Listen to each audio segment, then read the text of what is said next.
Good evening, councillors, council officers and also members of the public here in the gallery with us this evening, and those also streaming wherever you may be. We acknowledge the traditional owners of this land on which we're meeting today, and we pay our respects to elders past, present and emerging, and also to those from other communities who may be here with us today, for they hold the memories, the tradition and the culture of all Aboriginal and Torres Strait Islander people. This meeting was adjourned last night due to some technical issues, but we will return to the meeting at item 8.1, where last night we had 8.1 moved by Councillor Graham Simpfendorfer and seconded by Councillor John Watson. Councillor Simpfendorfer, you've already spoken to the motion. Councillor Watson, I believe we're at the point of you having your opportunity to speak as a seconder. If you'd like to pick it up from there, thank you. I reserve my right for later. Thanks, Mr. Mayor. Thank you, Councillor Watson. Councillors? All right, Councillor Simpfendorfer. No, nothing further to add, Mr. Mayor. As mentioned last night, I think it's an uncomfortable position to be put in, to say the least, but as per the recommendation on this account. Thank you. Thank you. Sorry, Councillor Watson, I didn't skip you. Without other councillors speaking, you happy to move on? I'm happy to move on, Mr. Mayor. Well spoken. Thank you very much. Therefore, councillors, I put motion on 8.1 as per the recommendation. All those in favour? Carried unanimously. Thank you very much. On to item 8.2, which is our council plan 2021 to 2025, and also the Wodonga 2033 revisited community vision. Councillors, there is a recommendation on page 4 of 50 of those tabled papers, and there is a recommendation. Would somebody like to move a motion? Thank you, Councillor Simpfendorfer. Do I have a seconder? Thank you, Councillor Watson. Councillor Simpfendorfer. Amazing body of work that's been done for the council plan for the 21 to 25. I think the officers and that should be commended about the level of detail that's gone into, and as per the recommendation, I'll be supporting it. Thank you, Mr. Mayor. Councillor Watson. Thanks, Mr. Mayor. I fully thank all our community that came to all our parts of the community consultation. Some of the main points that came out were the homes and the jobs and the education, health, public open space that we have in this beautiful city, the shopping and entertainment precincts, and during this period of some 5,000 homes will be built again. So it's just a very positive thing that we're happy. We had shop fronts for 2 weeks, and we had people have their say. We had 5 written submissions, and it just goes on, and 150 surveys filled in. So we gave the opportunity to our community to speak up and loud about our plan. Thank you, Mr. Mayor. Thank you, Councillor Watson. Councillors? I'll therefore go to Councillor Simpfendorfer in closing. Okay, so therefore I'll put the motion. All those in favour? All opposed? All right, we have a tied vote. Therefore, I will exercise the casting vote to carry the motion.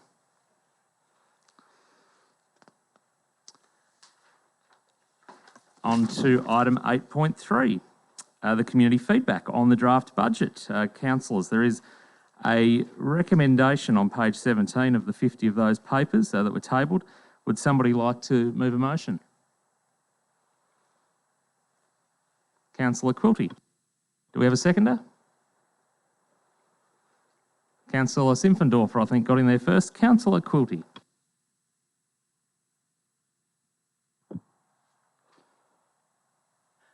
Thank you, Mr. Mayor, and thank you very much to all the members of the community who made their submissions.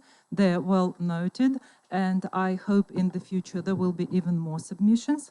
I would like to point out a particular submission that we got to hear at the briefing yesterday. There was a submission from Mr. Mitchell. There were a few things in the submission that resonated with me, in particular the amount of people who are under mortgage and rental stress at the moment, who may be suffering from rate increase. They point that raising rates is an easy thing to do, and we run the risk of becoming inflated. Another valuable point was value for money for ratepayers. And the last, but not the least, a small hit to transparency when this submission was taken out of public forum. Otherwise, I would like to thank once again everybody for their submission. Thank you, Councillor Quilty. Councillor Simpfendorfer. And I'll reserve the right. Thank you, Mr Mayor. Thank you, councillors. Councillor Simpfendorfer. Councillor Quilty in closing. Thank you.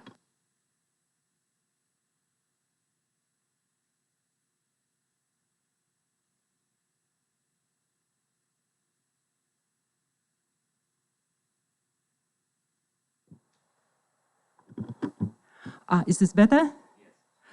I would like to talk about the recommendation, in closing, the recommendation to increase the operating budget by 30,000 to allocate some money to the peace bell as a reminder of preciousness of peace and the cruelty of war, as I believe is one of the recommendations.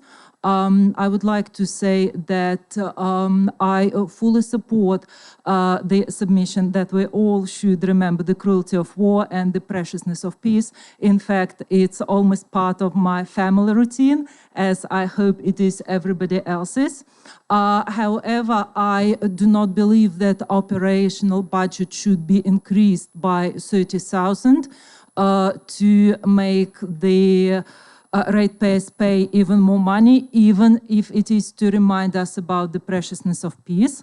I believe that we have room to divert some money from other possibly less pressing or less efficient parts of the budget, if we wanted to do so. That's it. Thank you. Thank you, Councillor Quilty. Councillors, I put the motion. All those in favour? All opposed? Mr. Mayor, Yes. Mr. Mayor, could I just make one comment? You might have just missed my hand earlier. Oh, please, Councillor Watson. Is that okay, Mr. Mayor?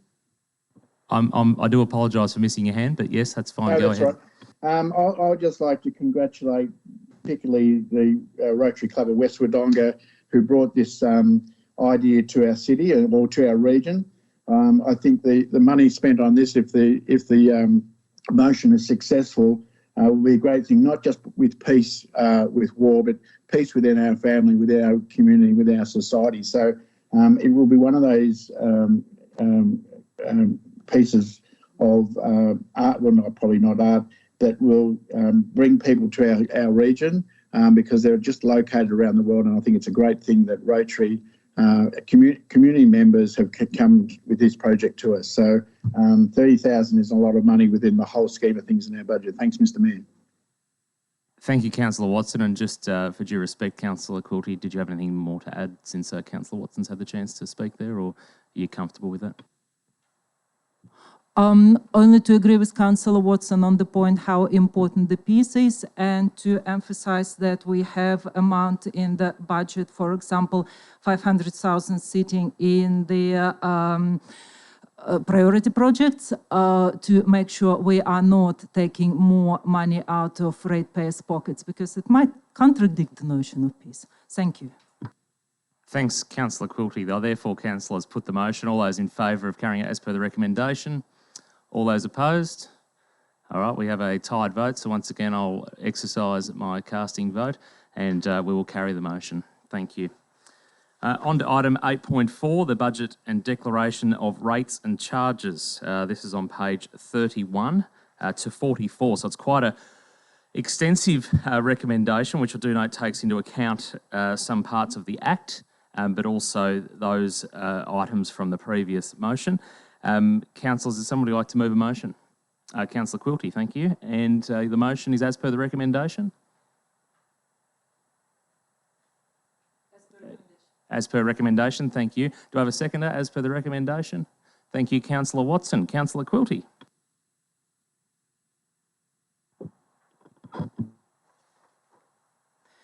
Thank you, Mr. Mayor.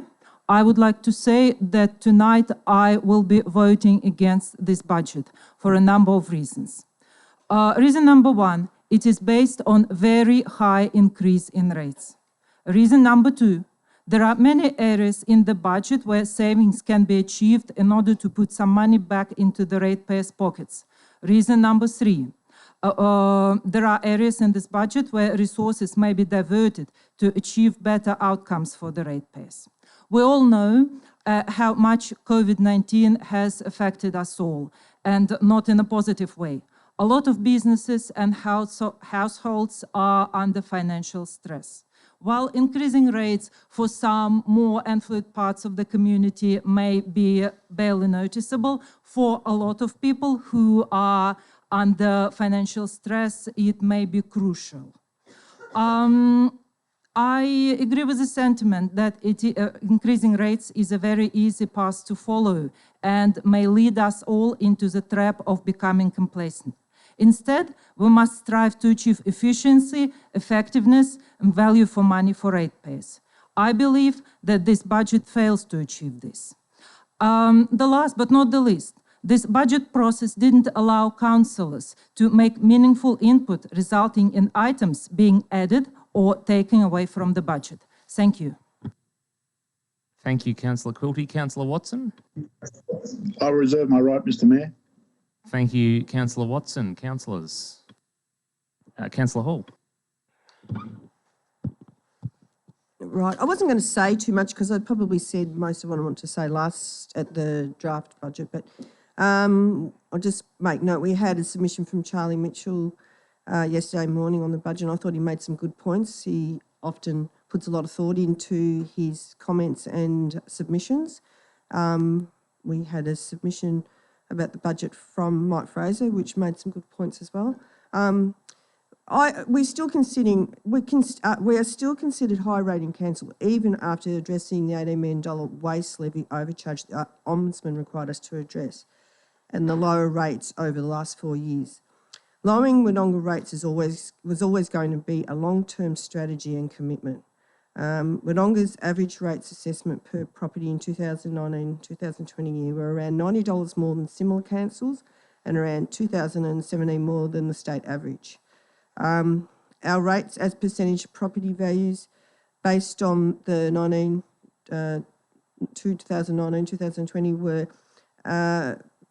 so our average percentage per property values is 0.66% in comparison to other councils, which is about 0.60%, and all councils 0.41%. Wangaratta is 0.57 and Bendigo is 0.53.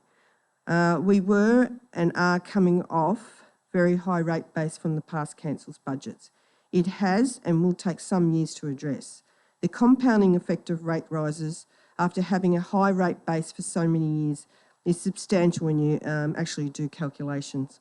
So that's why some of you might still find that when you get your rates, you know, even the smallest amount, you know, because we do have high base rates, is substantial. At the last meeting, I managed to take out over 1.7 million from the Capital Works program when looking to reinstate the pound. This could be done over our operational budget as well. I believe there is money in there that could be found. Many in the community have been doing it hard due to COVID restrictions and costs of living. Tightening our belt is something I think they would expect us to do. Looking at the budget figures, I believe we can still provide the services and infrastructure without a 1.5% rise. And I make note that in the rates and charges, there also, remember, I mentioned the dog registration fees, which will go up to $55 per de-sexed dog or cat. I mentioned in the last council meeting that was on average 10% more than most similar councils and up to $30 more than some councils that I researched into.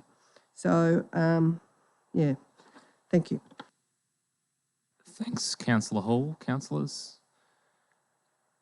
Councillor Mildren. Thank you, Mr. Mayor. I had quite a bit to say about this before the budget was put out on exhibition, and I felt there should have been a lot of changes, a lot of things done different with the budget. But before I go into saying those sort of things, I absolutely congratulate Narelle Klein in the work that she's done in the technical aspects of this, her expertise, her management of what's transpired, the way she's put this together and managed the staff to put this together is remarkable. And I think we all should acknowledge what she's done in putting this together. Now, having said all that stuff, there's a whole range of things that I think we could have done differently, and it's not the technical aspects of the budget, it's the strategic and policy aspects of the budget. I don't think councillors had adequate, genuine material input into this at the beginning of the budget. I think there was far too many, I'll call them givens, that come up through the staff, and it was just taken on and run with. And through the processes of explaining the budget to us, there was a lot of question time available, but not much time for genuine input. So in that context, I think the budget is probably lacking a reflection of the council laws around the table, and reflects the officers and, to a lesser extent, what the officers have picked up through consultations and things. But there has to be more than just talking to some components of the community. Councillors are elected to do things with this sort of stuff, with budgets like this, and get projects put in place. And I don't think we've had the opportunity to actually go through that and sufficiently argue cases for things that each individual councillor should have put into the budget. Further to that, I don't think we should be raising the rates by 1.5%, or indeed some people could quite adequately argue that we shouldn't be raising the rates at all in the COVID experience that we're having. There are some people that are absolutely booming and making lots of money and quite successful in the environment we're in at the moment. There are other people that are really struggling. And I think by putting the rates up 1.5%, it's a bit of a slap in the face for those people that are struggling. And I know that we've prided ourselves in this council over years to be attempting to try and look after those people in our community who are doing it a bit tough. I don't think this budget reflects that. So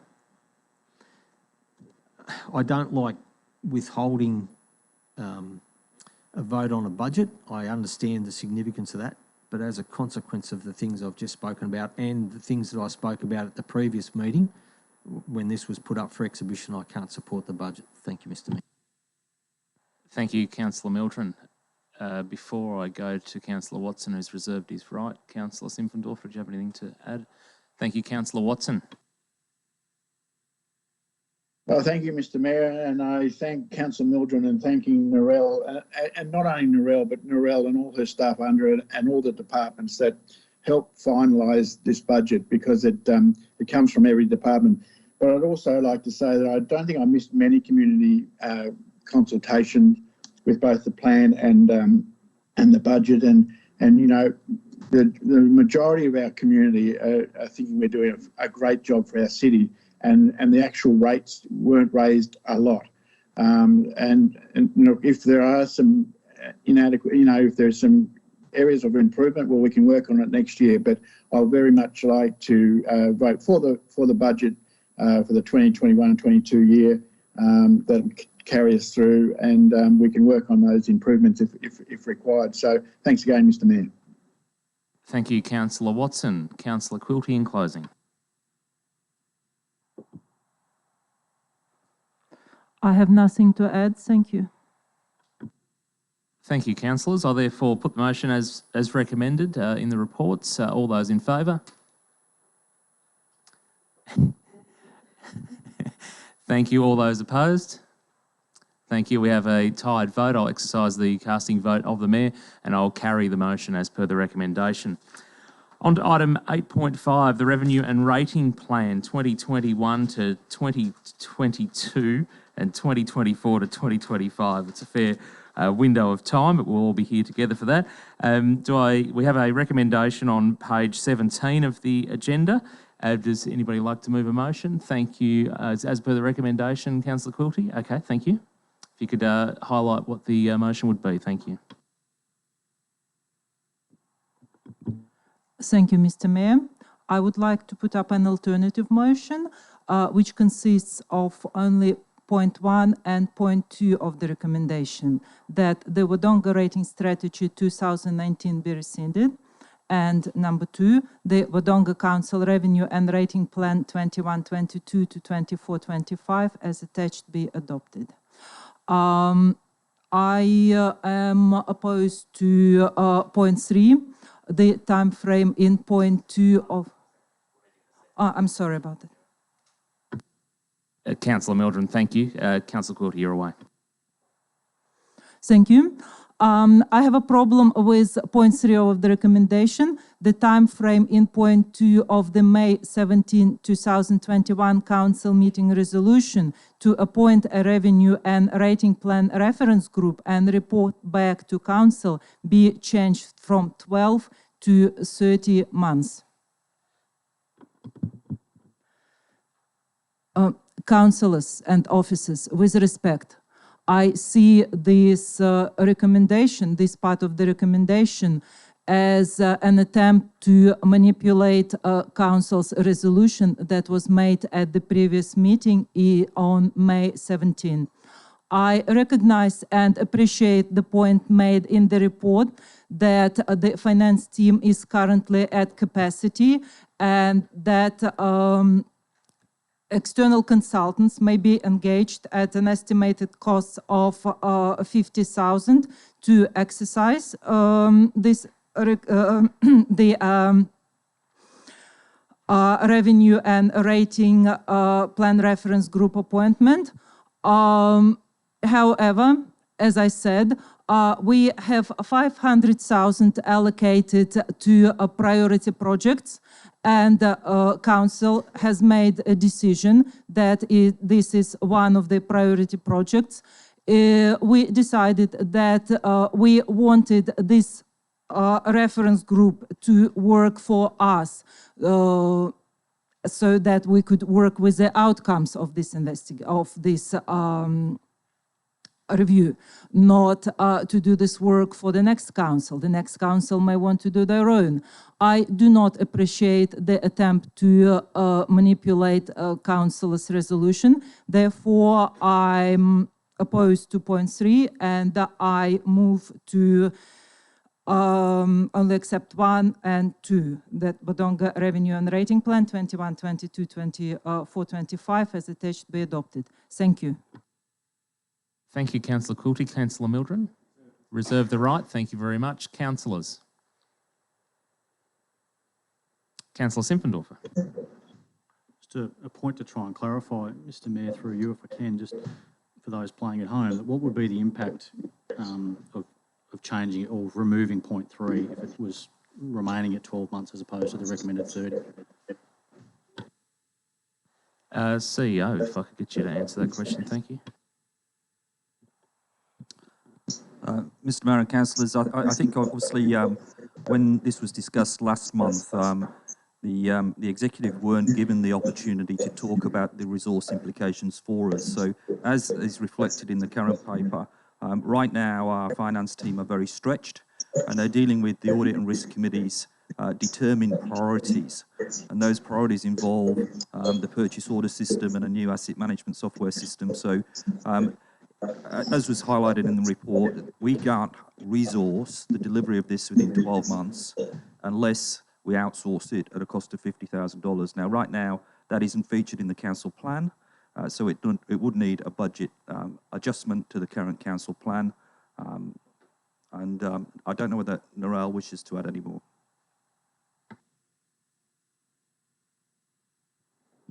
Just to confirm on the budget, the budget that's just been passed doesn't have an allocation of $50,000 in it for this purpose.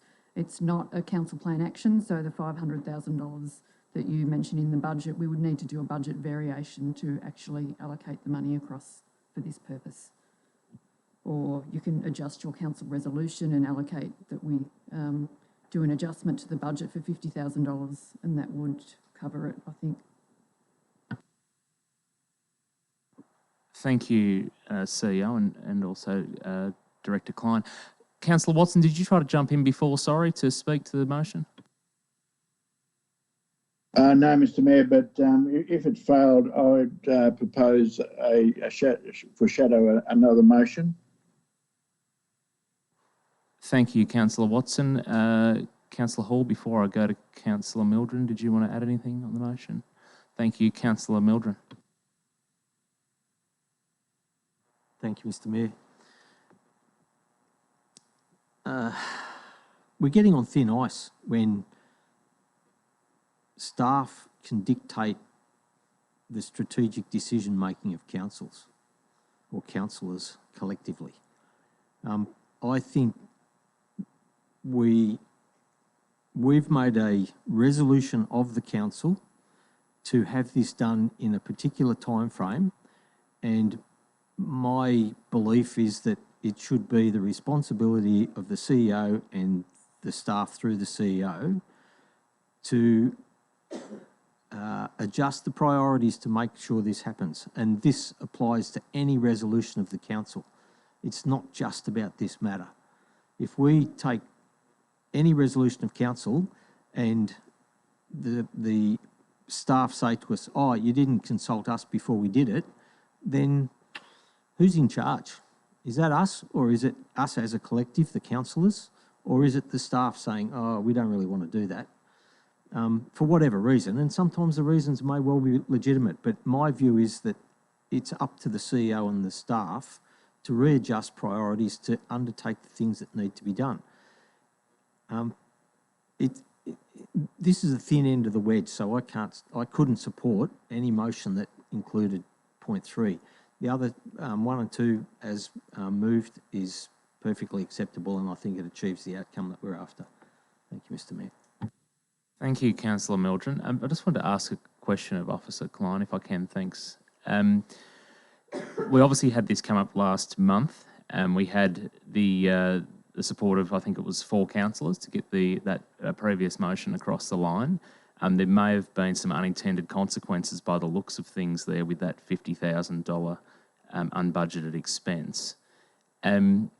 Is that going to be, how would we usually rectify something like that other than rebudgeting? So I see in my term as a council, we get a lot of rebudgeting sort of happening. So if you could just clarify for me what impact that would have to not, I guess, correct our potentially unintentional wrong at this point in time.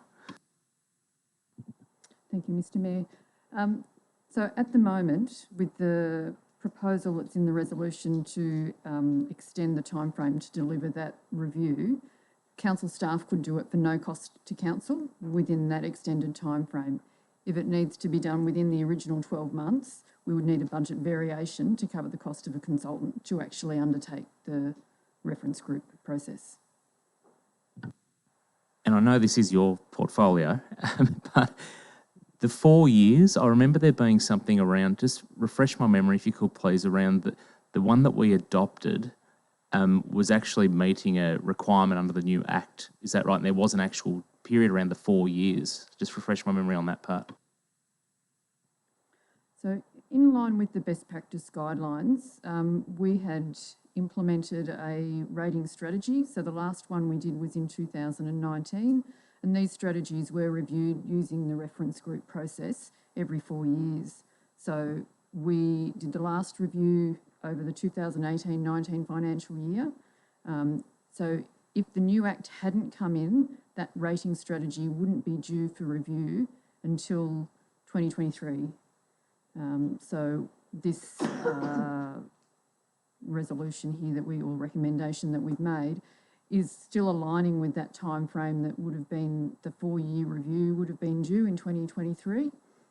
So we would have been sticking to that original 4-year time frame associated with the original rating strategy. So this is, the new Act has required us to adopt a revenue and rating plan by 30th of June after a council election. So it's actually bringing forward this particular strategy.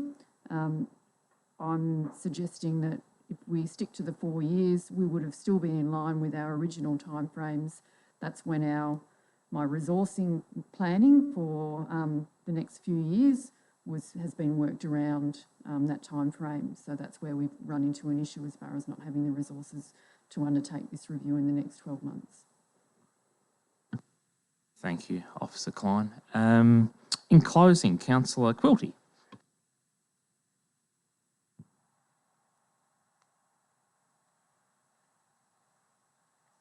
Thank you, Mr. Mayor, and thank you, Officer Klein, for your input. I recognize all your hard work and the hard work of your team. I would like to make a few points. Firstly, Mr. Mayor, respectfully, I object to Council strategic decision being called our wrong. Secondly, I object to the point that staff was not, that finance team was not consulted about the possibility of holding the revenue and rating plan reference group. There was no extensive consultation, I agree. However, the question was asked and the possibility was inquired about during the briefing when the report on this issue was introduced. The briefing admittedly was very close to the meeting when it was discussed, and I have no evidence of that, of course, because briefings are not recorded. Sadly, briefings are not run as committee of all council, sadly, so all I have to offer is my word. Thank you. Thank you, Councillor Quilty. I therefore put the motion. All those in favour? All those against? We have a tied vote once again. I'll exercise the Mayor's casting vote to defeat the motion. And Councillor Watson, I believe you had one to foreshadow. Thanks, Mr. Mayor. I would like to submit the motion that was originally put on the books. Thank you. Thank you, Councillor Watson. Do I have a seconder? Thank you, Councillor Simpfendorfer. Councillor Watson. Thanks, Mr. Mayor. Like any process and any job to be done in council, it takes some time. And if point 3 means that there's not an extra expense to our budget, and we get some very good data, I think that's the best method. And I think there's probably enough said about it tonight. Thanks, Mr. Mayor. Thank you, Councillor Simpfendorfer. I'll reserve the right. Thank you, Mr. Mayor. Councillors. Councillor Hall. I just see it as a matter of moving the 2 year. We would have, as Councillor Narelle said, that we would have had that allocation in 2022. It's just a matter of bringing it forward. We bring forward and stuff all the time, or we stretch it out. So it's a matter of just filling with the budget. You know, it's budgeted in the forward estimates, I'd imagine. So it's a matter of just bringing it forward. Thank you, Councillor Hall. Other councillors? Councillor Simpfendorfer, you reserved your right. Councillor Watson, in closing.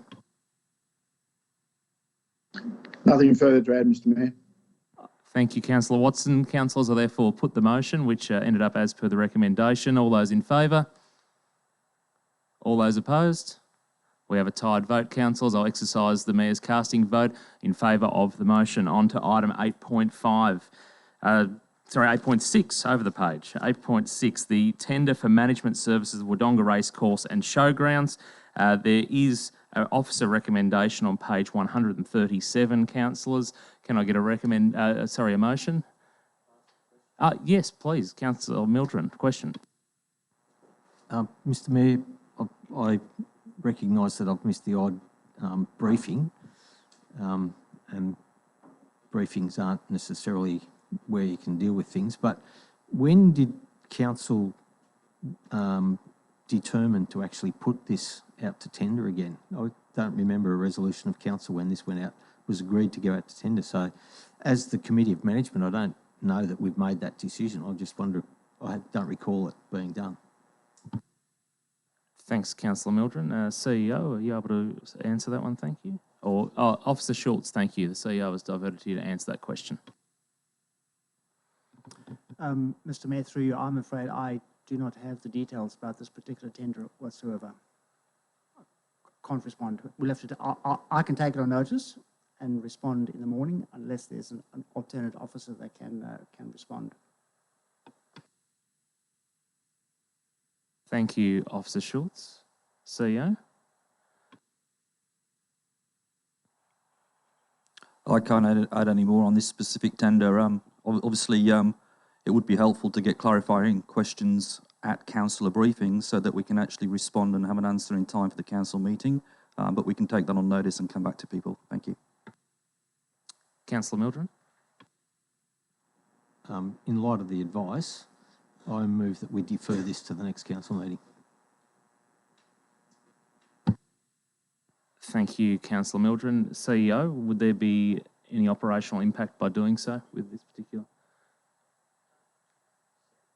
I'm sorry, I'm just checking to see what the operational impact would be. Sorry, I'm just looking to. I'm just looking to Officer Schultz. Is it? Look, if we need to defer it, we'll defer it.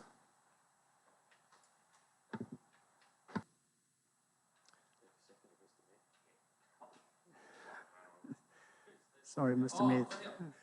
Sorry, Mr. Mayor. This isn't one of my papers, so I don't have the details. I do apologise for that, but as I said earlier, we can take it on notice and provide full information in the morning. Deputy CEO Deb Mudra.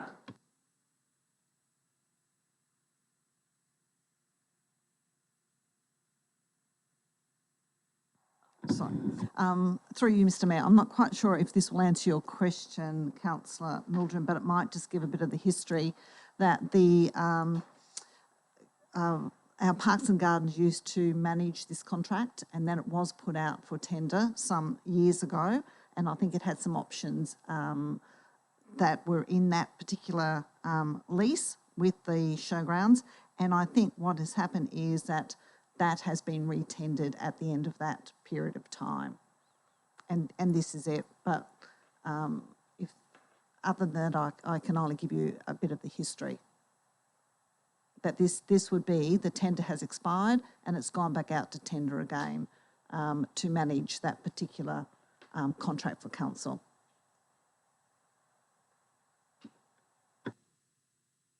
Councillor Mildred, did you still want to defer it for the month and look for a seconder on the floor? Yeah, so we've got that to defer for a month, councillors. Councillor Quilty, happy to second. Does anyone wish to speak against that? I'll carry that one unanimously. Thank you.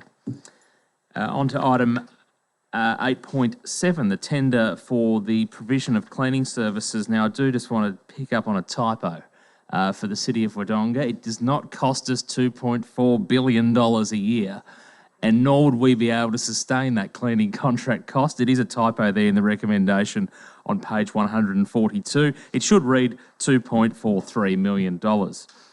Councillors, the recommendation outside of that typo, I wish we had that much money. I imagine the palace the city would be. But have I got somebody to move a motion on that one?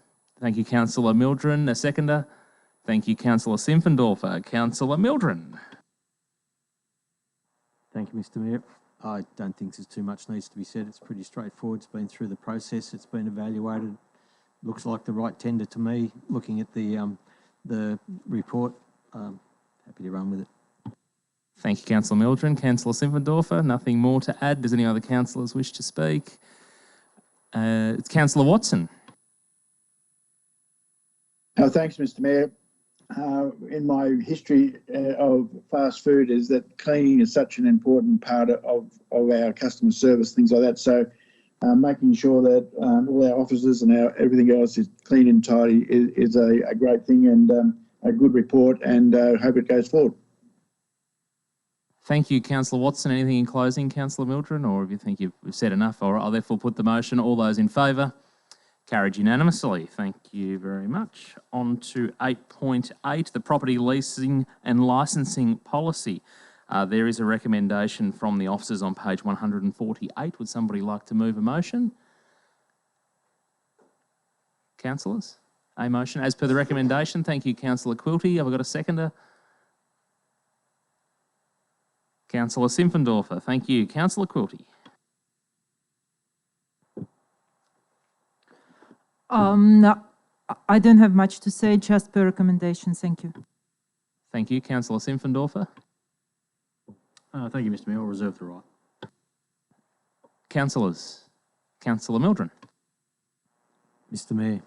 Whilst I acknowledge this policy in itself is acceptable and it's a fine policy, I have some philosophical differences in the way that we do this sort of thing and the way we manage our properties and the way we allow them to be used by the various different means.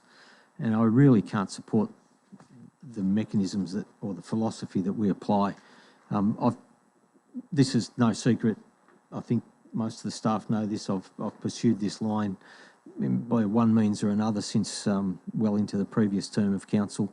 I think the way, particularly our sporting facilities, but other properties that we in effect manage on behalf of the community as distinct from owned by council, even though technically under the law since the mid-1990s council owns the land and rather than manages it on behalf of the community or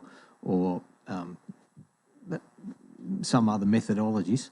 I think there's scope for us to be reviewing and looking at different ways in which we enable our community to use these lands. And I recognise that there's all sorts of insurance issues and other things that weren't around 25 or 30 years ago, but I still think we could be looking at this in a different way and dealing with these things differently. So from that point of view, Mr Mayor, I'm not going to support the report, but I recognise I'm probably going to be the odd one out. Thank you, Mr Mayor. Thank you, Councillor Mildren. Councillors, you reserved your right. Councillor Simpfendorfer, nothing further. Councillor Quilty in closing? No? Oh, sorry, Councillor Watson, thank you very much. Come on in. Come on down. You must have seen that hand wave then, Mr Mayor. One of the things with this recommendation is that we've always had legal advice in accordance with each lease and licence. It is reviewed every 4 years, so if we have any issues with it, as what Councillor Mildren said, we can look at it and improve it. But as it is, I will be voting for it. Thank you. Knowing you'd reserved your right, Simpfendorfer, nothing further to add? No, thank you. Who do we have? Councillor Quilty. You had nothing more in closing, did you? Okay, thank you very much. Therefore, councillors, I put the motion as per the recommendation. All those in favour? All those opposed? Thank you. Carried 5-1. Item 8.9, which is our Lawrence Street property known as TafeSpace, which is obviously, you know, a bit of a different situation to how a lot of leases and properties would be established over time. But there is an officer recommendation on page 154. Councillors, I turn to the floor to see if I've got somebody to move. Thank you, Councillor Simpfendorfer, as per the recommendation, and Councillor Watson, was that a happy to second? Thank you, Councillor Simpfendorfer.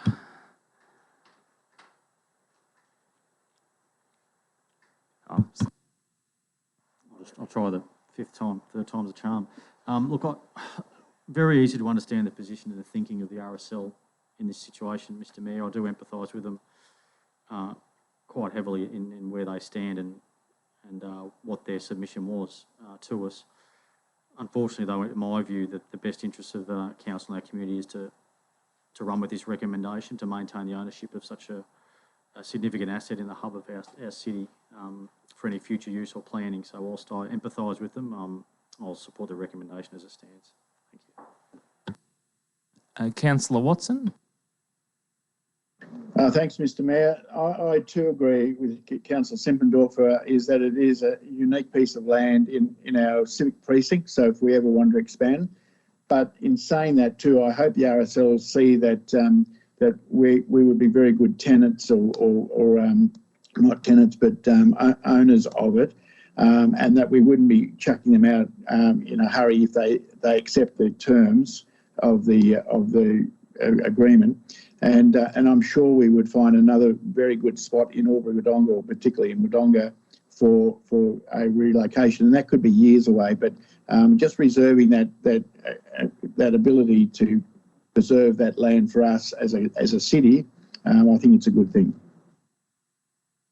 Thank you, Councillor Watson. Councillors, Councillor Hall. Yeah, I agree. The TafeSpace building is located in a key, area for our council, You know, the lease would go to 2060 and be reviewed. Who knows what will happen then? But it's not something that I think the community would want us to sell off in the future. It may be something that we may, you know, take over and redevelop ourselves. I don't know. Who knows? But I think it's something that we should hold on to and lease out and let the RSL do what they do with it. And yeah, so I support the recommendation. Thanks, Councillor Hall. Councillor Mildren? Thank you, Mr. Mayor. In pure commercial terms, I suspect the RSL probably won't pursue this space. I can understand and I accept and I think that's the sensible thing in terms of commercial realities.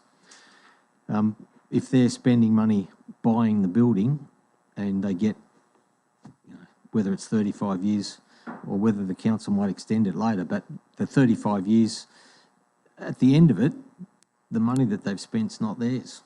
So I think we've probably made some errors in history here. It's very easy to look back in hindsight and say we made some errors in history.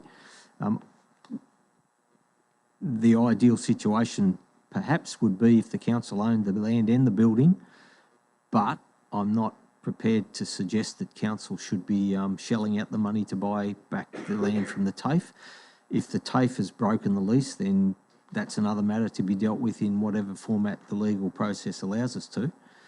But I think what we're doing here is important because the parcel of land is fairly integral to the precinct, to the civic precinct. It would be a fairly sizable chunk of land chopped out of the centre of the precinct in a roundabout way. And I don't think that's an appropriate thing to do for the long-term benefit of our community. I think we should retain this parcel of land in council ownership. And I mean the whole parcel of land of the current civic precinct. So from that point of view, I'm supporting the recommendation, but I'm doing it in the knowledge that this is probably only the beginning of this process, and I think we might have a lot more to deal with as it comes along. And I think we might have to make some very, very difficult decisions in the not too distant future about this. Thank you, Mr. Mayor. Thank you, Councillor Mildren. Before I go to Simpfendorfer to close, Councillor Quilty, did you have anything to add? No? Councillor Simpfendorfer? Just without reiterating what all the councillors said, and I agree with the other councillors, I think it's a significant, it would have been a fantastic fit for the city to have the RSL if they don't take up the option as per this recommendation for the important, I guess, programs that we're going to go into that space. So, you know, it's disappointing that that may not work out, but with the recommendation we have before us and the impacts of that critical piece of infrastructure in our centre of hub, as I said, I'll be supporting the recommendation as it is, but it's disappointing. Thank you, Councillor Simpfendorfer. I therefore, councillors, put the motion. All those in favour? Carried unanimously. Item 8.10, 11B McFarland Road, Wodonga, known as the Willows. A solid report there, councillors, with a recommendation on page 162. Would somebody like to move a motion?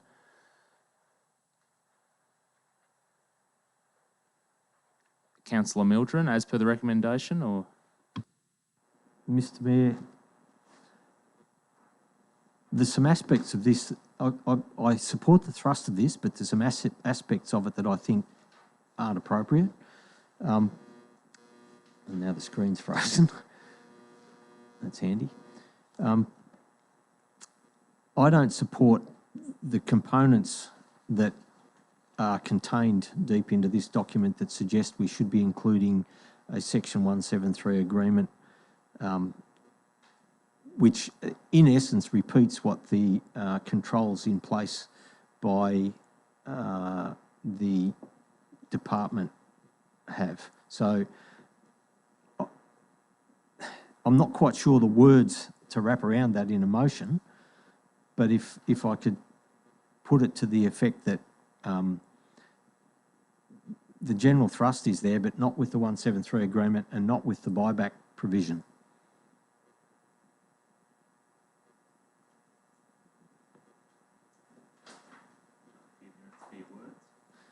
I'm not sure whether I'm going to be able to do any better than that, to be honest.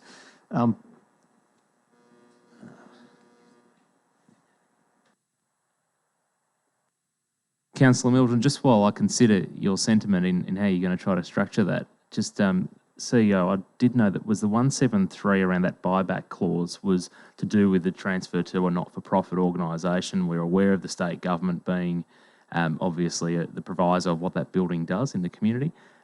Is that a suitable requirement? Mr. Mayor, I might ask Deb Mudra just to give us the background. She's had extensive dealings with regards to this paper, and it may actually help with the debate that follows.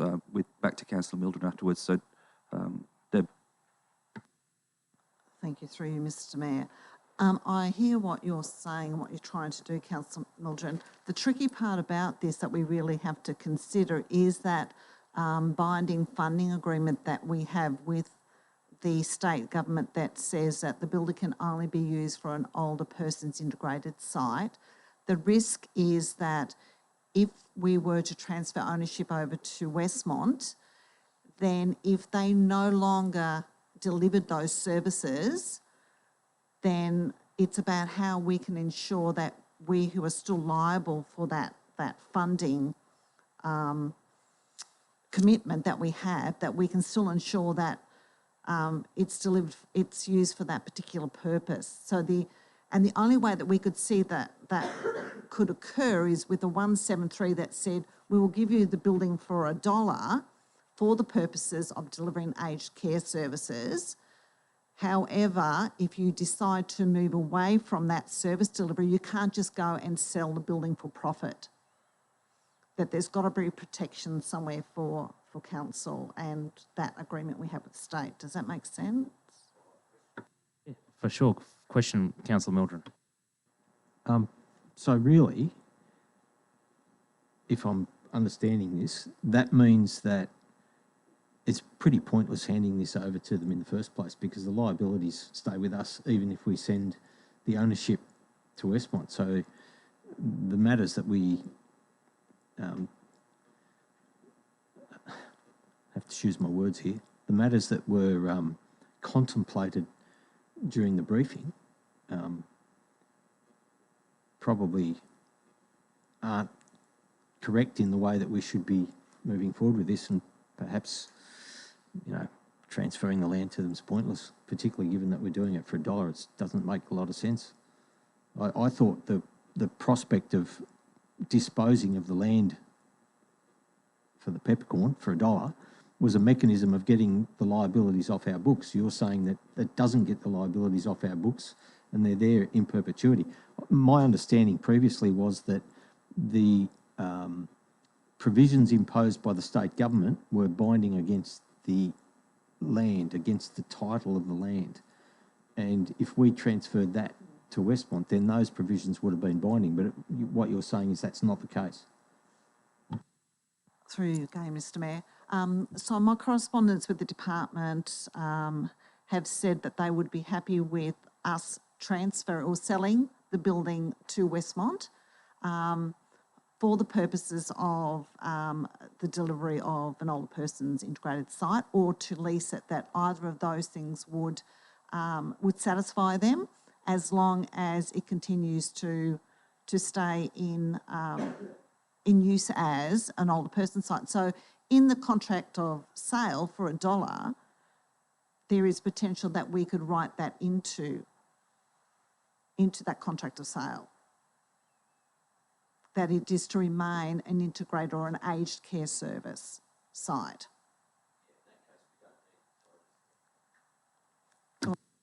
Yeah, in that case, then we wouldn't need to have the requirement to buy it back, because that provision's in there. It's enforceable in any event by either ourselves, if we choose to, or by the state government. Either way could enforce it. So we don't need the buyback. We don't need the Section 173 agreement. We can put a caveat or covenant on the title when it's transferred that reflects the same agreement that we've got, or that we've had imposed through the state government now, and that would achieve the outcome. So maybe we should suspend standing orders till we can put some words around that. Wordsmith it, Mr. Mayor. Sorry, through you, Mr. Mayor. I think that would be a good idea if we could get some words around that, and then that gives us the scope to go and seek our legal advice to make sure that the contract of sale does reflect that purpose. Yeah. Yep. I move we suspend standing orders.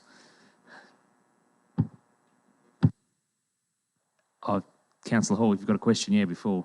I'm happy to suspend standing orders, though, Councillor Mildred, but we'll get Councillor Hall's question first. Would that make a huge difference to the recommendation that we've got here? Or, you know, are we sort of doing much the same thing, just different in another way, or? Sorry. Yeah. Councillor Mildred's moved to suspend standing orders just to flesh out the wording of a motion for this one, folks. So we'll take, sorry, CEO. Did you want to contribute? Because I know there's an option either way. Like I know in our report there's an option to sort of go either direction. So I just think either option would achieve the same effect. And all I would sort of point out is whichever way we go with this, I guess the key change for council is that we no longer have the ongoing annual liability costs as a landlord. They would transfer to Westmont, and Westmont are very comfortable with that arrangement. But how we achieve that, whether it's through a 173 or whether it's through a covenant on the title, I think would both achieve, in a way, the same outcome. Thank you. thank you, CEO. I'll suspend standing orders. We'll get the wording right, Mildred, Councillor Mildred. Hopefully we can get that put to the test on the floor. We'll look for a seconder. So what do we need, about 3 minutes? Yep, we'll suspend for 3 minutes, just get the phrasing right, and we'll come back.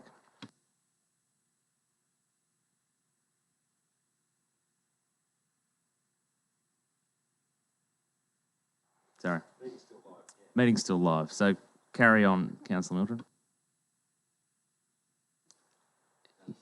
Suspended, yeah. Councillor Mildred.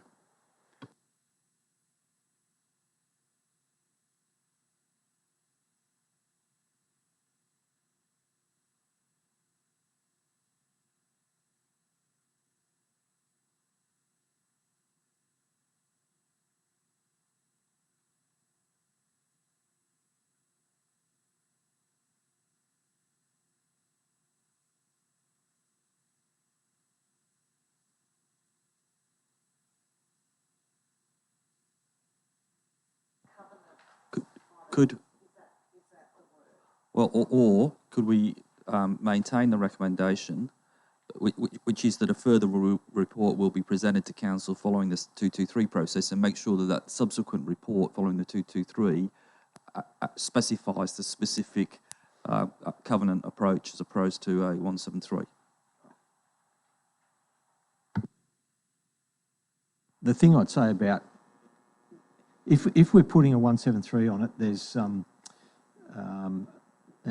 in essence a requirement that the 173 be included in any public notice that we give about it. The full document has to be in it. I much prefer. I think it's an inappropriate use of a 173 process in the context, and I think a caveat on the title is far better, even if it's just a caveat as a part of the contract of sale, which is pretty common way things happen with these sort of things. Even if it's done that way, and I think we leave off any reference to buyback, because the things that we're trying to achieve are there and enforceable without the need for buyback. So whether we just add a point to it that says, I'll just have a few minutes. Yeah.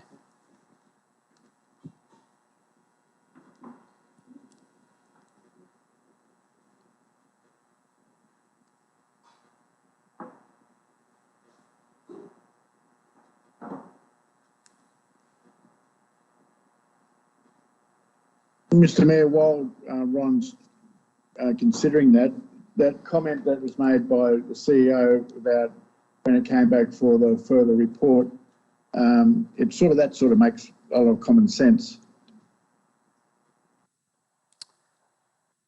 Thank you, Councillor Watson, but we do need to include it in the public notification process. So we're just going to add another. I'll just extend that suspension of standing orders just for a couple more minutes while Councillor Mildren writes down what he thinks that additional point to the recommendation will look like.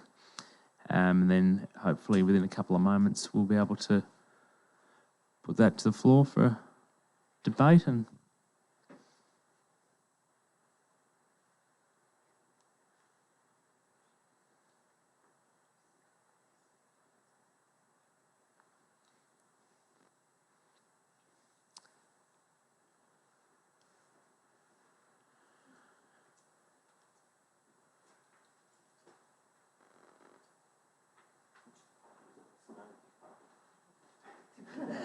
it's probably changed names.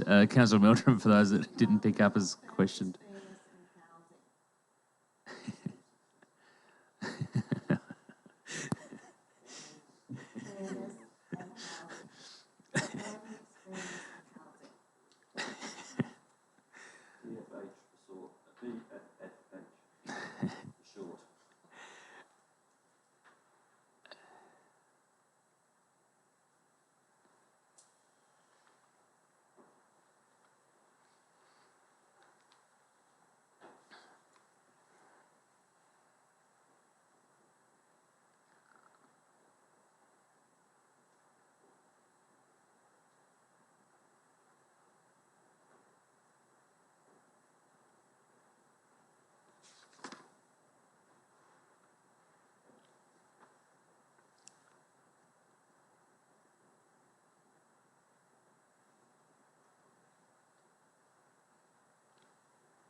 You ready, Councillor Mildren?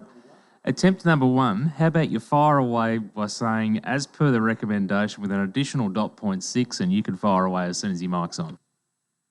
Thank you. Before I start, we don't have to authorise the Chief Executive Officer. We can just say that Council gives public notice, but that's neither here nor there. Point number 6, that a caveat be included on the title and contract of sale to ensure that the use restriction imposed by the Department of Families, Fairness and Housing on Council is passed to and binding upon the purchaser and any successor owners.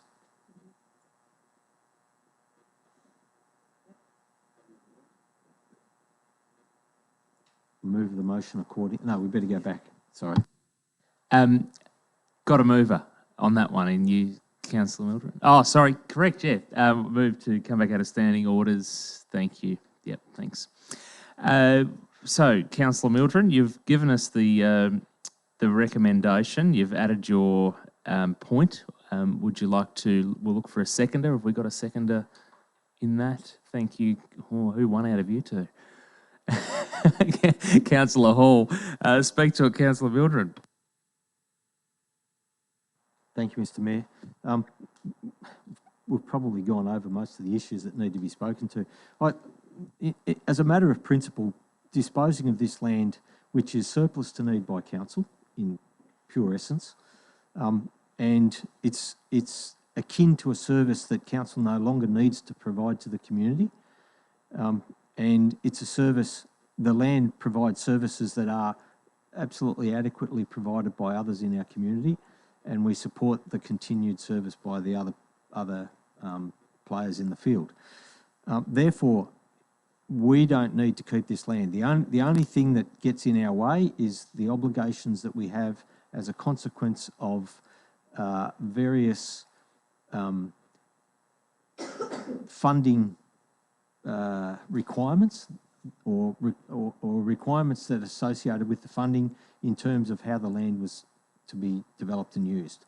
Now, I think the motion with point 6, as I read out before, adequately transfers those responsibilities through.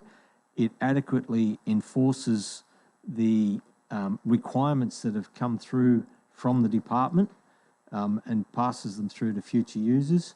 And in essence, because we are the transferor and it's done by caveat and contract of sale, if council chooses, it can enforce that caveat, or it can be enforced by the state government as the original imposers of it, and we'd make sure the words reflect that. And even other interested parties might be able to enforce it, but it doesn't really matter. It can be enforced. That's the key thing. So I think we're taking management and maintenance and associated responsibilities away from council. We are passing an asset that's designed and provided by state government funding by and large for a specific purpose across to people who will deliver that service to meet that specific purpose. So I think all round we're achieving everything we need to achieve. Thank you, Mr. Mayor. Thank you, Councillor Mildren. Councillor Hall. Look, not much to add. I think that's tidied up and sounds good to me. I think it's important that if we need that caveat on the title to make sure that it doesn't somehow get sold off or used for something that it's not intended to be used for. So I think all in all, that's probably a good outcome. Thanks. Thank you, Councillor Hall. Just with the mover, Councillor Mildren, our governance officers just picked up on a little addition that just might need to be in accordance with the terms of the public notice included in attachment B and as modified with point 6. Is that the correct? So are you happy to accept that and seconder, Councillor Hall? Yeah, thank you. Looking for any other councillors that wish to speak for or against? All right, Councillor Mildren in closing. You're right. Okay, I'll therefore put the motion. All those in favour? Carried unanimously. On to item 8.11. The Planning Scheme Amendment, GC157, Inland Rail Request for Council Support. There's an officer recommendation on page 172. Would somebody like to move a motion? Thank you, Councillor Watson. Do I have a seconder? Thank you, Councillor Hall. Councillor Watson. Thanks, Mr. Mayor. I think we're very fortunate that we moved our rail a few years ago so that the rail is now exited our city. I do feel for the Wangaratta's, the Benalas, the Aroas and the Glenroans where they will have a bit of an upheaval for the inland rail, but I think we need to support the whole project and having the rail out of our city at the time has probably made this line more equitable to run. So I support the sending the letter of support. Thanks, Mr. Mayor. Thank you, Councillor Watson. Councillor Hall. Look, Wodonga Council and the community are very supportive of the Inland Rail project. So being able to support them with the Planning Scheme Amendment is a good thing, and yeah, I'll be supporting it. Thank you, Councillor Hall. Councillors? Councillor Watson in closing. Nothing further, Mr. Mayor. Thank you. Thank you, Councillor Watson. I'll therefore put the motion. All those in favour? Thank you. Carried unanimously. 8.12 is the planning permit application 136/2020. This is for 87 to 91 High Street in Wodonga. Councillors, there is a recommendation on page 204. Would somebody like to move a motion? Councillor Mildren, as per the recommendation, seconded by Councillor Watson. Councillor Mildren. Thank you, Mr. Mayor. There's a whole range of things about this project that it's a really good thing to see development and renewal happening in our city centre. There's somewhat of a paradox in this project because although our planning scheme tends to support this type of development, it also includes a strategic objective that development in the city centre be two-storey, and there's a number of other things like we include, upper storey residential development, a few other things. So this proposal, I think, is probably quite a good proposal, but it doesn't meet the two-storey stuff. which isn't a mandatory consideration, it's a strategic objective. So from that point of view, what the officers have put up to us here is a quite well-written report that deals with most of the planning control issues, and even references the strategic issues about double-storey stuff and everything else. I think in years to come, we'll probably see that this building is going to be a bit dwarfed in the city centre, but that's okay as well, because we're going to be getting more shopfront presentation to the street. We're going to get activation of a part of the street, or Bond Lane, used to be called Bond Lane, now Jack Hall Way. We're going to get activation in that street face, which is good. At the moment, there's effectively a blank wall along part of it. So I think from that point of view, this is a pretty good compromise, and that's why I'm happy to move the recommendation. Thank you, Mr. Mayor. Thank you, Councillor Mildren. Councillor Watson. Thanks, Mr. Mayor. After seeing the architect's drawings and things like that, the roof line is very similar in keeping with the railway, the goods shed. I think it's a very positive thing for what we've done in our city to have developers or owners to start building and renovating and changing our cityscape along with us is fantastic. I know they're aware that what they look out on is the open space, and car park might not be there all the time, but I'm pretty sure it will be there for a long time in the future. But they must be aware that could at some stage change. But very happy to see this great development for our city. Thank you, Councillor Watson. Councillors? Councillor Mildren in closing. No, nothing further. Therefore, put the motion. All those in favour? Carried unanimously. Item 8.13, the Road Management Plan. On page 271 of your reports and on the agenda. Would somebody like to move a motion? As per the recommendation, Councillor Simpfendorfer. Seconder? Councillor Quilty. Councillor Simpfendorfer. Thank you, Mr. Mayor. Pretty straightforward in relation to the 2021 plan that's at attachment A there. I think that it's something that's ongoing and needs attention to in some cases, but this road management plan seems sound and I'll be supporting it. Thank you. Thank you, Councillor Quilty. Reserve the right. Thank you. Councillors? Councillor Quilty? That's okay. Councillor Simpfendorfer, nothing further. I'll therefore put the motion. All those in favour? Carried unanimously. 8.14, the 2020 to 21 Procurement Policy Review. Councillors, there is a recommendation on page 311 of your agenda. Would somebody like to move a motion? Councillors? As per the recommendation, Councillor Simpfendorfer, thank you. Would somebody like to second? Happy for someone to second for debate if required. Councillor Watson, thank you. Councillor Simpfendorfer. Thank you, Mr. Pretty unremarkable. It's in line with the expectations of the procurement policy. Again, pleasing to see in the report the local sponsorship partnerships over the years and how much we do intend on looking at locally for procurement as part of the policy, but goes through a rigorous process, and it's pleasing to see that this policy has come up for attention again, and we'll be accepting it. Thank you. Thank you, Councillor Simpfendorfer. Councillor Watson?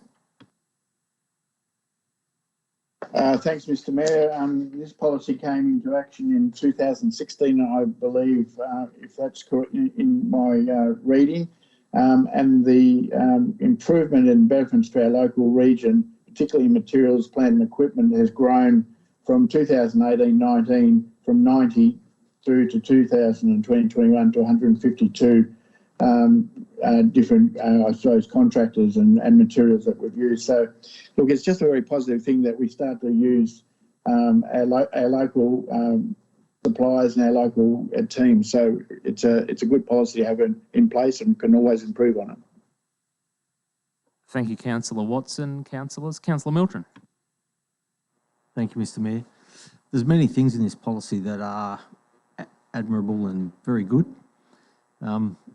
As time's gone by, the Local Government Act and policies and impositions from the state government find their way into these sort of documents because we have to. We need to be able to show that we respect the policies and the statements and the requirements of the state government in things like climate change and other issues that nowadays need to be included in this sort of thing. I'm not so sure that that's the best way we go about these things, but nonetheless I accept the fact that we don't really have a lot of choice in the way we deal with that stuff. It's an imposition of the state government, and indeed the implementation isn't even things that we get a lot of choice about. The matters are raised and then we're told how to deal with them as well. So pretty much there's no point really getting carried away about this, and we really do have to basically do what's in this document. But I restate that there are some really good things in this document that have come from our initiatives and our objectives as well. It's not just a document that comes out and replicates what we're required by the state government, although it does both things. Thank you, Mr. Mayor. Thank you, Councillor Mildren. Councillor Hall or Quilty, before I go back to your right, both. Back to Councillor Simpfendorfer, anything further? No? Okay. Councillors, I therefore put the motion. All those in favour?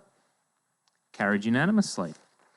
On to item 9.1, which is the minor alteration to the instrument of delegation, S46P brackets 2, Planning and Environment Act 1987, a report back, which I guess essentially was initiated back in September with a minor change to the delegation. The report was brought back to council, and I believe the time frame was put on that by the previous council.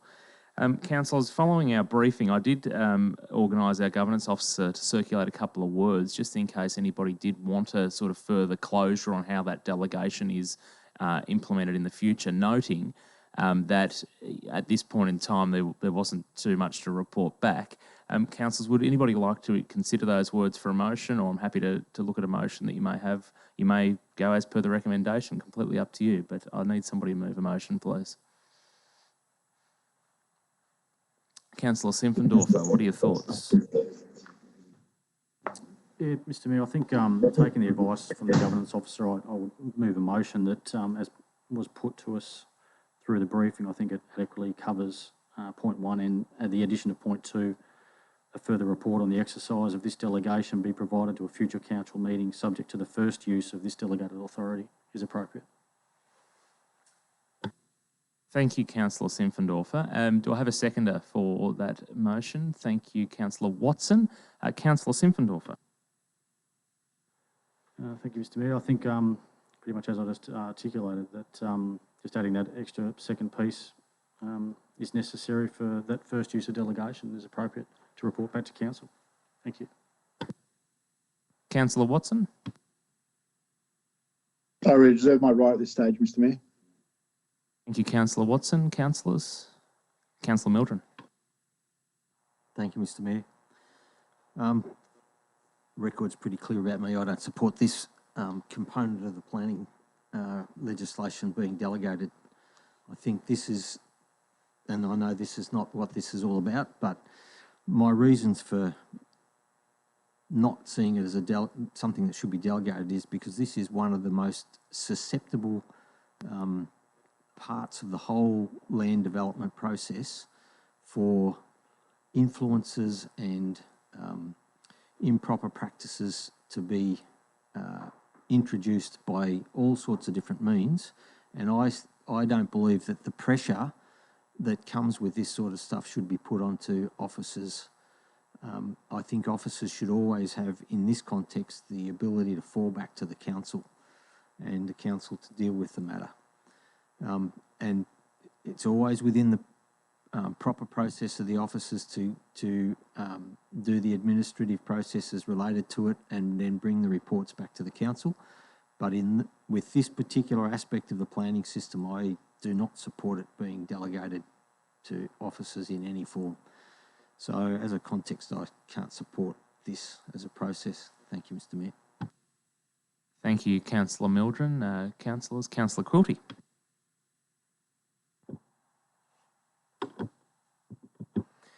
Thank you, Mr. Mayor. Firstly, I would like to thank the officers for providing a bit of a clarification. When this first came to the briefing, I struggled a little bit to understand what was reported exactly. But yeah, it's now a lot clearer. I firmly believe that the power that this recommendation seeks to delegate should stay with the council. Therefore, I won't be supporting the recommendation. Thank you. Thanks, Councillor Quilty. Councillor Hall, before I go to Councillor Watson, did you? Yeah. Look, I'm with the same view, and I've had a similar view over the term of my council that, especially in regards to this, and after Councillor Mildren's comments too, I totally agree that this should stay with the council. Thank you. Thank you, Councillor Hall. Councillor Watson, you reserved your right. Thanks, Mr. Mayor. I think on one occasion I know that CEO Mark Dixon brought back, when there's been things with delegations and he's wanting to have another review of it or another opinion through us as councillors, he's come to us. And I know that staff or the CEO, if they need to come back to us for clarification or if they're feeling they're uncomfortable, they would. So this is putting something in place, but they always have the right to come back to us at some stage, Mr. Mayor. Thank you, Councillor Watson. Councillor Simpfendorfer. I won't take up too much time on this, Mr. Mayor. I respect the views of the other councillors. It's clear we've got differing opinions on the topic, but I do respect the other councillors' views and how they've expressed them tonight, so I thank them for that. But as per my earlier recommendation, I'll stand by that and be voting for it. Thank you, Councillor Simpfendorfer. Therefore, councillors, I put the motion. All those in favour? All those opposed?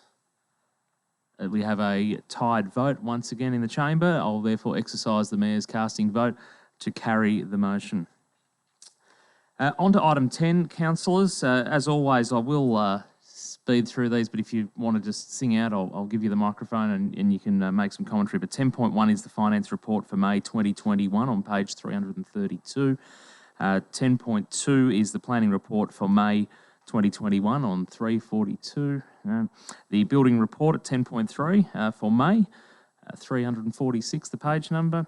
The competitive services report for 10.4 on page 352. 10.5, the Audit and Risk Committee meeting summary of minutes from May 27, 2021. That's on page 355. 10.6, the Sustainable Wodonga Projects Update on page 362. 10.7, the record of councillor meetings on page 424. 10.8, the Decisions Register on page 428. No, thank you, councillors. Item 11 is notices of motion, of which there are none. 12.1 is the petition around the speed limits on Baranduda Boulevard. There is an officer recommendation on page 438, councillors. Do I have somebody to move a motion? Thank you, Councillor Watson. As per recommendation? Yes, Mr. Mayor. Thank you. And do I have a seconder? Thank you, Councillor Simpfendorfer. Councillor Watson.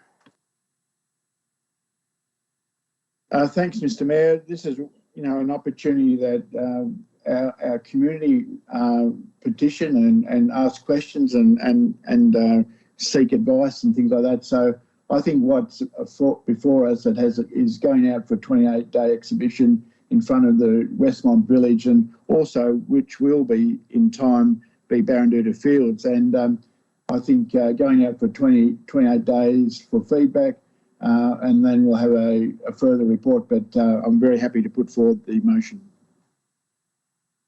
Thank you, Councillor Watson. Councillor Simpfendorfer.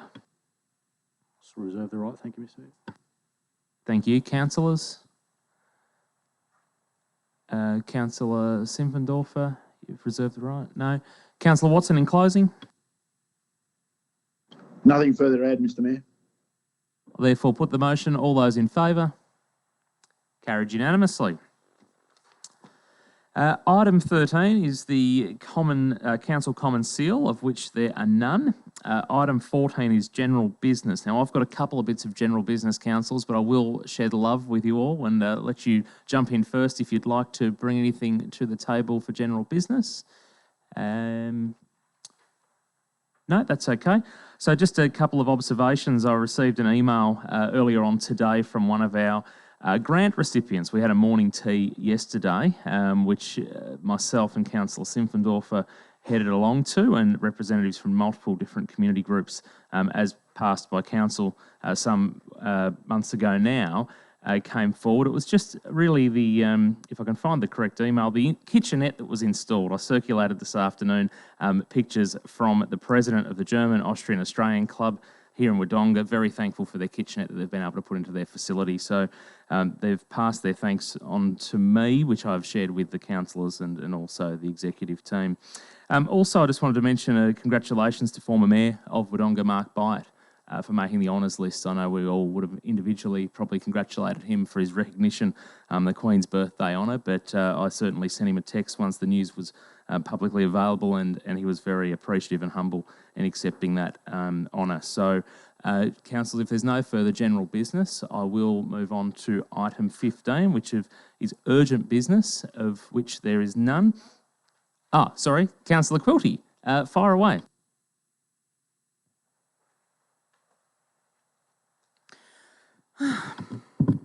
Okay.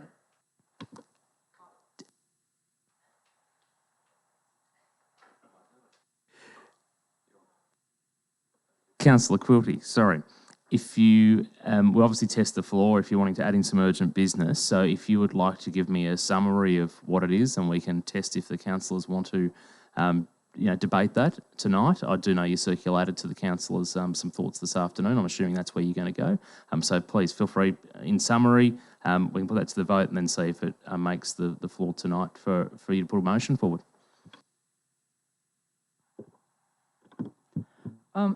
Thank you, Mr. Mayor. Councillors, I think we owe a little debate to our community. My urgent business is the issue of last night's meeting, whether it was valid, whether the CEO had the power to change the location of last night's meeting, and consequently, whether tonight's meeting as an adjournment of a potentially invalid meeting is valid. A couple of quick points that I attempted to make last night. The place of the meeting that was attempted last night was changed in direct contravention to Council resolution on 30th of November 2021. And it was done in a contradiction to the requirements under subsections 12.1 and 12.3 of governance rules.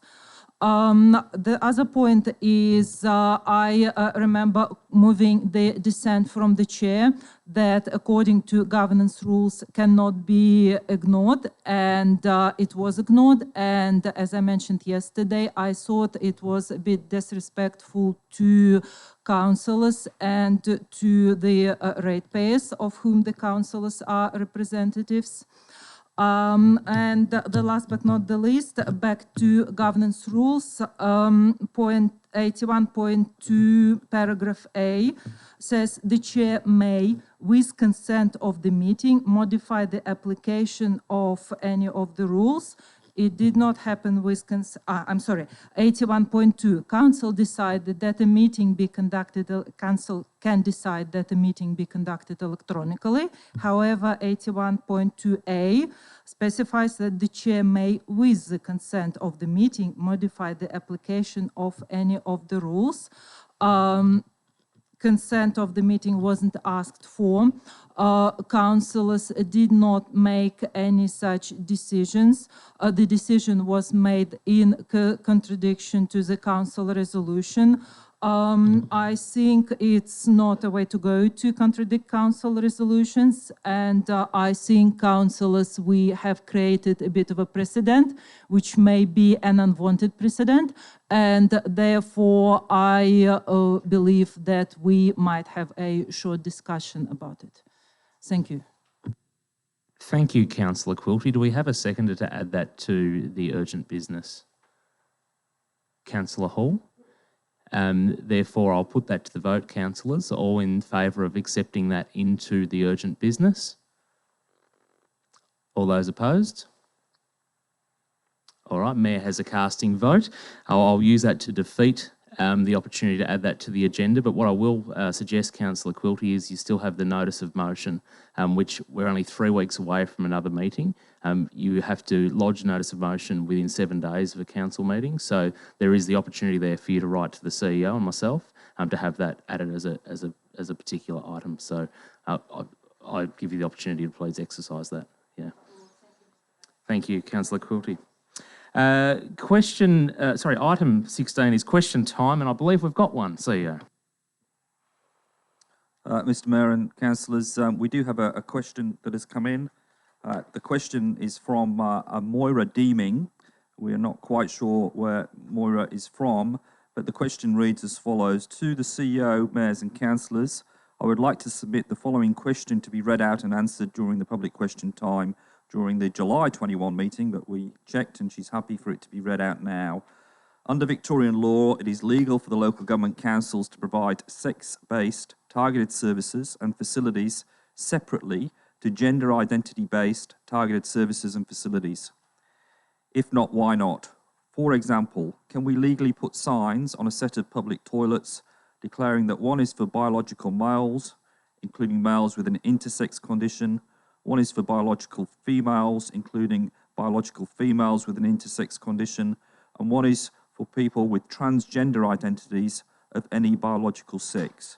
If not, why not? As a taxpayer, I would like clarification on this issue and would like to know councillors' opinions on the answer. I would also like to have the responses made both at the meeting and in writing.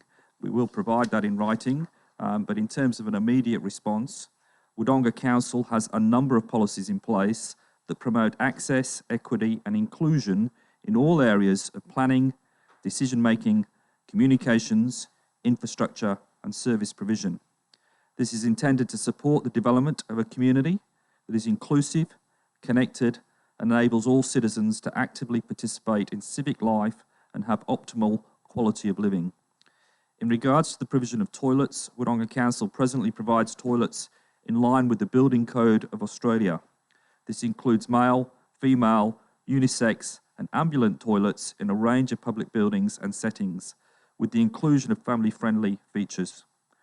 However, Council is continually evolving its facilities and services to meet the diverse needs and interests of the community, with consideration of age and generation, intellectual and physical ability, sex and gender identity, socio-economic background, cultural and linguistic background, level of education and faith.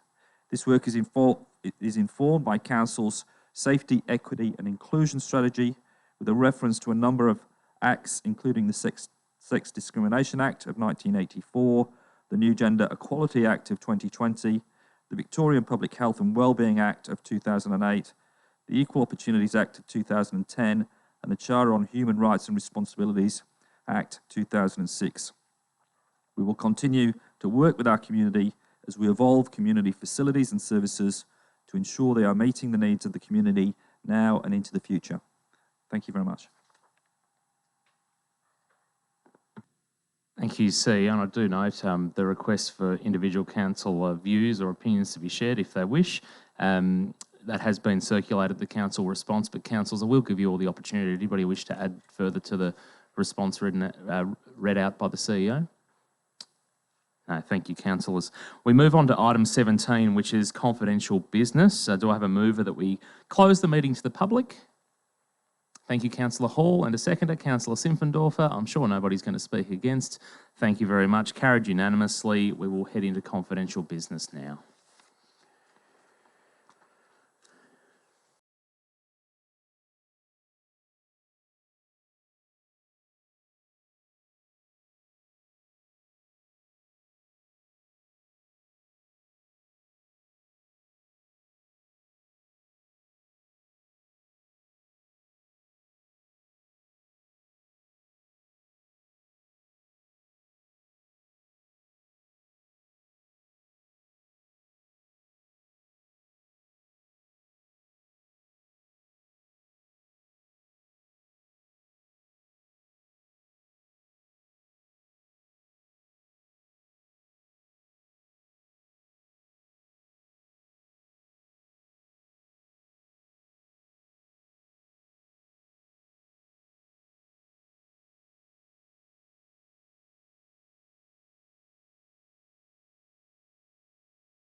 Thank you. Item 19, we need to adopt the in-camera recommendations, councillors.